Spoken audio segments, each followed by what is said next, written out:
नमस्कार दोस्तों, स्वागत है आप सबका जुडिशरी जंक्शन के इस चैनल में। संविधान के सीरीज में आज ये तीसरा लेक्चर है। इसके पहले 2 लेक्चर हम देख चुके हैं, आप चाहे तो प्लेलिस्ट में जाकर के देख सकते हैं।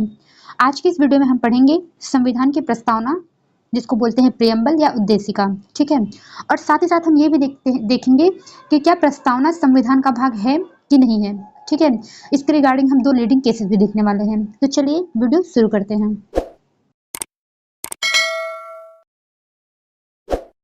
संविधान की प्रस्तावना, जिसको उद्देशिका भी कहते हैं। जो संविधान की प्रस्तावना है ये उद्देश्य प्रस्ताव पर आधारित है। उद्देश्य प्रस्ताव क्या है? तो पंडित जवाहरलाल नेहरू द्वारा जो है एक प्रस्ताव पत्र तैयार किया गया था, ठीक है, संविधान को बनाने के लिए। तो उस पर ही आधारित है ये संविधान की प्रस्तावना, ठीक है। प्रस्तावना उद्देश्य प्रस्ताव पर आधारित है। उद्देश्य प्रस्ताव 13 दिसंबर 1946 को पंडित जवाहरलाल नेहरू द्वारा तैयार किया गया था। 22 जनवरी 1947 को उद्देश्य प्रस्ताव को स्वीकार किया गया था, ठीक है। अब देखते हैं हमारे संविधान की उद्देशिका क्या है। पूरा एक बार रीड करते हैं इसको, फिर समझते हैं कि क्या है ये, ठीक है। यहाँ पे है, हम भारत के लोग भारत को एक संपूर्ण प्रभुत्व संपन्न समाजवादी पंथनिरपेक्ष लोकतंत्रात्मक गणराज्य बनाने के लिए तथा उसके समस्त नागरिकों को सामाजिक, आर्थिक और राजनीतिक न्याय, विचार, अभिव्यक्ति, विश्वास, धर्म और उपासना की स्वतंत्रता, प्रतिष्ठा और अवसर की समता प्राप्त कराने के लिए तथा उन सब में व्यक्ति की गरिमा और राष्ट्र की एकता और अखंडता सुनिश्चित करने वाली बंधुता बढ़ाने के लिए दृढ़ संकल्प होकर अपनी इस संविधान सभा में आज तारीख 26 नवंबर 1949 एतद द्वारा इस संविधान को अंगीकृत, अधिनियमित और आत्मर्पित करते हैं, ठीक है। अब यहाँ पे कुछ जो है कुछ शब्द दिए गए हैं जिनका मतलब आपको जानना जरूरी है, ठीक है। जैसे यहाँ पे हमको पता होना चाहिए, जैसे एग्जाम में कभी भी ऐसा प्रस्तावना नहीं पूछा जाता, वहाँ पे ये आपको एक ऐसा सीरीज दे दिया जाएगा और ये पूछा जाएगा कि इसमें से सही सीरीज क्या है, ठीक है, किस लाइन में जो है ये प्रस्तावना में रखे गए हैं, ये पूछ लिया जाएगा आपसे। तो आपको उसमें याद रखना पड़ेगा कि पहले है संपूर्ण प्रभुत्व संपन्न, फिर समाजवादी, फिर जो है पंथ निरपेक्ष लोकतंत्रात्मक गणराज्य, ये चीजें आपको याद रखनी पड़ेगी।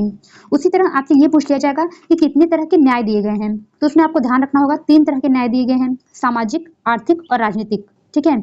स्वतंत्रता 5 प्रकार की दी गई है, विचार, अभिव्यक्ति, विश्वास, धर्म और उपासना की स्वतंत्रता। समता जो है वो प्रतिष्ठा और अवसर की समता दी गई है, ठीक है, ये बात आपको ध्यान रखनी है। अब यहाँ पे कुछ वर्ड्स हैं, जैसे संपूर्ण प्रभुत्व संपन्न, समाजवादी, पंथ निरपेक्ष लोकतंत्रात्मक गणराज्य, इसका क्या अर्थ है ये भी आपको जानना जरूरी है। तो मैं एक एक करके इन सबका अर्थ बता देती हूँ, ठीक है। पहले देखते हैं संपूर्ण प्रभुत्व संपन्न, इसका क्या अर्थ है, ठीक है। संपूर्ण प्रभुत्व संपन्न का ये अर्थ होता है कि जो हमारा देश है वो आंतरिक और बाह्य मामलों में कोई भी निर्णय लेने के लिए स्वतंत्र है, ठीक है।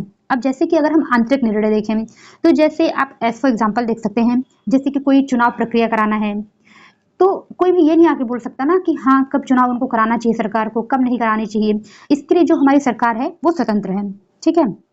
और जैसे किसी राज्य का नाम बदलना है या फिर किसी राज्य की सीमा में परिवर्तन करना है, किसी राज्य को काट करके दूसरा राज्य बनाना है, जैसे आंध्र प्रदेश से तेलंगाना बना दिया गया, उत्तर प्रदेश से उत्तराखंड बना दिया गया, बिहार से झारखंड बना दिया गया, ठीक है। तो इसमें राज्य की सहमति कोई ऐसे जरूरी नहीं है, या फिर कोई भी बाहर का व्यक्ति आके ये नहीं बोल सकता कि हाँ आप इस राज्य का नाम नहीं बदल सकते या फिर इसकी सीमा नहीं चेंज कर सकते, ठीक है। तो आंतरिक निर्णय लेने में वो पूरी तरह से स्वतंत्र है। एक ऐसा एग्जाम्पल आप हाल ही में जैसे देख सकते हैं, नोटबंदी हुई थी, ठीक है। तो नोटबंदी सरकार ने कर दिया कि हाँ आज से सारे पुराने नोट बंद, ठीक है। लेकिन इसमें क्या कोई किसी ने हस्तक्षेप किया कि नहीं नहीं ऐसा नहीं होना चाहिए, तो ऐसा कुछ भी नहीं है। तो ये हो गए इसके आंतरिक निर्णय कि जो हमारा देश है वो जो है कि आंतरिक निर्णय लेने के लिए स्वतंत्र है। अब बाहरी क्या निर्णय हो गए, जैसे हमारा जो भारत देश है उसको किसके साथ युद्ध करना है, किसके साथ व्यापार करना है, किसके साथ कोई संधि समझौता या करार करना है, वो टोटली डिपेंड करता है हमारे देश पर। कोई बाहर का व्यक्ति, कोई विदेश का व्यक्ति आके ये नहीं बोल सकता कि हाँ आप इस देश के साथ संधि करो, इसके साथ मत करो, ऐसा कुछ भी वो नहीं बोल सकता है, ठीक है। तो मुझे लगता है कि संपूर्ण प्रभुत्व संपन्न का मतलब आपको समझ में आ गया होगा कि हमारा देश जो है वो कोई भी निर्णय लेने के लिए पूरी तरह से स्वतंत्र है। दूसरी बात आती है समाजवादी। समाजवादी का अर्थ जो है मैं आपको यहाँ सिंपल समझा रही हूँ, वैसे अर्थ है विस्तृत क्योंकि यहाँ पे 2 विचारधारा है, एक समाजवादी विचारधारा, एक साम्यवादी विचारधारा। तो इसको समझने के बहुत लंबा प्रोसेस हो जाएगा, वो मैं अलग वीडियो बना के समझा दूंगी। यहाँ पे आप बस इतना समझिए कि समाजवादी का अर्थ ये है कि जो सरकार है ना वो लोगों की आर्थिक स्थिति में समानता लाने का प्रयास करती है, ठीक है। कि लोगों की आर्थिक स्थिति वो ठीक हो। जैसे आप एग्जाम्पल समझ सकते हैं, वे व्यक्ति जो आर्थिक स्थिति जिनकी बहुत अच्छी है, सरकार क्या करती है, उनसे टैक्स वसूल करती है, ठीक है, उसको धन अपने पास रखती है। लेकिन जो ऐसा कुछ आर्थिक स्थिति जिनकी अच्छी नहीं है, जो आर्थिक रूप से असंपन्न है, सरकार क्या करती है, उनको वही पैसे जो टैक्स के रूप में ले रही है वही फिर वापस भी दे रही है हमको। किस रूप में? जैसे कि वृद्धा पेंशन हो गया या फिर जैसे स्कॉलरशिप हो गया, इसके रूप में हमको वो वापस दे रही है। मतलब वो धन का केंद्रीकरण होने से कहीं ना कहीं बचाती है, वो आर्थिक असमानता को कम करने का प्रयास करेगी। ये बात यहाँ प्रस्तावना में लिख दी गई है, ठीक है। तीसरा है पंथ निरपेक्ष। पंथ निरपेक्ष, इसका क्या मतलब है कि राज्य जो है, जिसे पंथ निरपेक्ष का ये हम मतलब लगाते हैं कि राज्य जो है वो किसी धर्म को नहीं मानता, ऐसा यहाँ पे बिल्कुल नहीं है। यहाँ पे ये है कि राज्य का कोई अपना धर्म नहीं होगा, ठीक है, उसका कोई अपना धर्म नहीं है, बाकी वो सभी धर्मों का समान रूप से संरक्षण करेगा। लेकिन कोई भी एक जो भी लेकिन किसी एक धर्म को वो विशेष संरक्षण नहीं देगा, ठीक है, वो सबको समान संरक्षण देगा। ये हो गया पंथ निरपेक्ष का मतलब। उसके बाद आती है लोकतंत्रात्मक। लोकतंत्रात्मक मतलब कि जो हमारा संविधान है वो हमारी जनता में नहीं था, ठीक है। लोकतंत्र मतलब लोगों का तंत्र है। ये एक लाइन सुनी होगी आपने, जनता के लिए, जनता द्वारा, जनता की सरकार। आप जब पहला ही ऐसा लाइन देखते हैं, हम भारत के लोग, ठीक है, यहाँ लोगों की बात की गई है, तो इसे बोला कि लोकतंत्र है, ठीक है। यहाँ पे जो सरकार है वो भी जनता द्वारा चुनी जाती है, ठीक है। आप एमपी एमएलए चुन रहे हैं, वो तो हम ही चुन रहे हैं। बाकी जो सरकार है वो काम किसके लिए करती है? जनता के लिए। तो यही बात आती है लोकतंत्रात्मक के लिए। गणराज्य क्या है? गणराज्य क्या है कि जो देश का राष्ट्राध्यक्ष है, मतलब जो राष्ट्रपति है, राष्ट्राध्यक्ष हमारे देश के, तो वो क्या है कि वो वंशानुगत न होकर उनका निर्वाचन होता है। चुनाव प्रणाली भले ही उनकी अप्रत्यक्ष है, लेकिन उनका चुनाव होता है, वंशानुगत प्रणाली नहीं है जैसे कि ब्रिटेन में है, वो व्यवस्था यहाँ पर नहीं है। तो मुझे लगता है आपको इन सारे शब्द का मतलब अभी समझ में आ गया होगा, ठीक है। कुछ और चीजें देखते हैं। पॉइंट है, भारतीय संविधान की प्रस्तावना की प्रेरणा अमेरिकी संविधान से ली गई है, ठीक है। जो प्रस्तावना है वो आधारित तो उद्देश्य प्रस्ताव पर है, लेकिन संविधान में प्रस्तावना लिखना है, मतलब एक प्रस्तावना पार्ट वहां पे बना देना है, ये इसकी प्रेरणा कहां से ली गई है? अमेरिका से। ये बात भी आपको याद रखनी है। N.A. पालिकीवाला, ये क्या कहते हैं? प्रस्तावना को संविधान का परिचय पत्र कहा गया है, ठीक है। इससे हमारा संविधान में क्या क्या बातें हो सकती हैं उसको एक परिचय देता है हमारा प्रस्तावना, जिसमें बोल दिया कि हाँ ये प्रभुत्व संपन्न होगा, समाजवादी होगा, पंथ निरपेक्ष, लोकतंत्रात्मक गणराज्य होगा।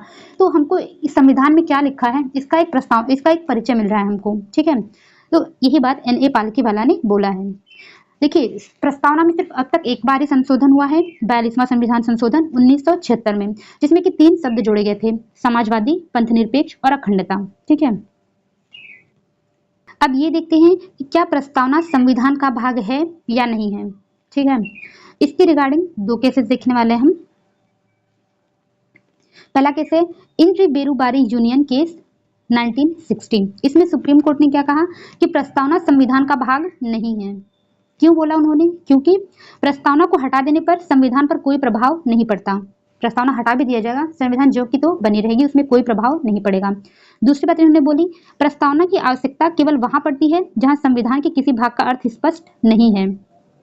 इसलिए इन्होंने बोला कि जो है प्रस्तावना जो है वो संविधान का भाग नहीं है। लेकिन 1973 में एक केस आई, बहुत ही लीडिंग केस है, केशवानंद भारती वर्सेस केरल राज्य, 1973 का केस है ये, ठीक है। ये जो केसेस है बहुत ही ज्यादा लीडिंग केसेस है दोनों ही, और जब आप संविधान संशोधन पढ़ेंगे वहां पे भी ये केस आएगा, और मौलिक अधिकार वहां पर भी ये केस आएगा, तो इसको अभी से याद कर लीजिए, ठीक है। इसमें सुप्रीम कोर्ट ने क्या कहा कि प्रस्तावना संविधान का भाग है, ठीक है, और इसमें संशोधन भी किया जा सकता है। मैंने बोला ना संशोधन हमारे चैप्टर में ये आएगा। क्यों इसमें बोला गया कि संशोधन भी किया जा सकता है? क्योंकि इसमें यही बात थी कि इसमें संशोधन किया जा सकता है कि नहीं।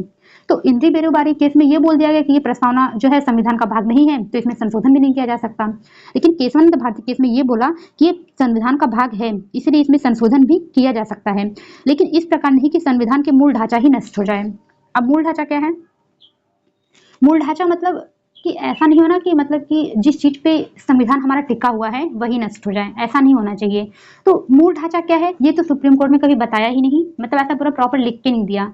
जब भी नए नए जजमेंट आते हैं सुप्रीम कोर्ट बताता रहता है कि हाँ क्या क्या जो है मूल ढांचा है, ठीक है। तो जैसे कुछ सुप्रीम कोर्ट ने बताया है, जैसे कि मूल अधिकार ये मूल ढांचा है, या फिर जैसे प्रस्तावना में हो गया कि हाँ जो है संपूर्ण प्रभुत्व संपन्न, समाजवादी या फिर पंथ निरपेक्ष, ये जो है वो मूल ढांचा हो गया। न्यायिक पुनर्विलोकन ये मूल ढांचा हो गया। तो आज का वीडियो यहीं पर समाप्त होता है, मिलते हैं नेक्स्ट वीडियो में। मुझे लगता है आपको वीडियो पसंद आई होगी, और अगर वीडियो पसंद आई है तो वीडियो के साथ आप जुड़े रहिए, हमारे चैनल पे आप जुड़े रहिए और हमारे वीडियो ऐसे ही आते रहेंगे, आप उसको देखते रहिए। ठीक है, तो मिलते हैं नेक्स्ट वीडियो में। Thank you.